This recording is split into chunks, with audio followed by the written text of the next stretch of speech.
আমাদের যে কেবলা আছে সেই কেবলার নাম কি? বাইতুল্লাহ, কাবা ঘর। এই বাইতুল্লাহর দিকে, কাবা ঘরের দিকে রূপ করে ফিরে আমরা নামাজ আদায় করে থাকি। প্রথমবার ফেরেশতারা এই কাবা ঘর নির্মাণ করে, এরপর হযরত আদম আলাইহিস সালাম নির্মাণ করেন। এরপরে আদম আলাইহিস সালামের ছেলে হযরত শীশ আলাইহিস সালাম এই কাবা ঘর নির্মাণ করেন।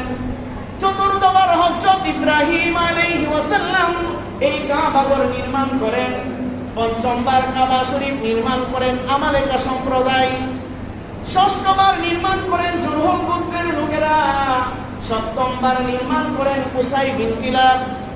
অষ্টমবার নির্মাণ করেন কুরাইশ বংশের লোকেরা। ওই অষ্টমবার নির্মাণের সময় রাসূল করিম সাল্লাল্লাহু আলাইহি ওয়াসাল্লাম কুরাইশদের সাথে ওই কাবা ঘরকে তিনি নির্মাণ করেন। এরপরে নবমবার কাবা শরীফ নির্মাণ করে ইসলাম আসার পরে সর্বপ্রথম এই কাবা শরীফ নির্মাণ করে, অর্থাৎ নবমবার এই কাবা শরীফ নির্মাণ করে বিশিষ্ট সাহাবী হযরত আব্দুল্লাহ ইবনে জুবাইর রাদিয়াল্লাহু তাআলা আনহু। এরপরে দশমবার এই কাবা শরীফ নির্মাণ করে হাজ্জাজ বিন ইউসুফ আস-সাকাফি। এই 10 বার কাবা শরীফ কি করা হয়? নির্মাণ করা হয়।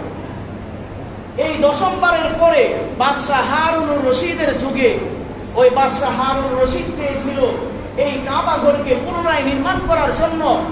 ওই সময় বিশিষ্ট কোটি ইমাম হযরত মালিক রাহমাতুল্লাহি আলাইহি তিনি ফতোয়া দিলেন যে এখন থেকে আর কাবা ঘরকে ভেঙে পুনরায় নির্মাণ করা এটা জায়েজ হবে। তিনি কেন এই ফতোয়া দিলেন?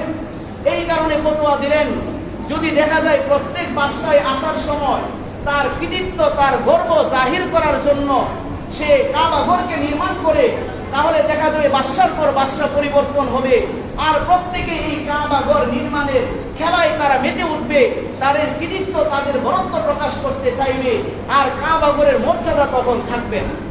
এই জন্য তিনি ফতোয়া দিলেন যে এখন থেকে আর কাবা ঘর ভেঙে নির্মাণ করা এটা জায়েজ নাই।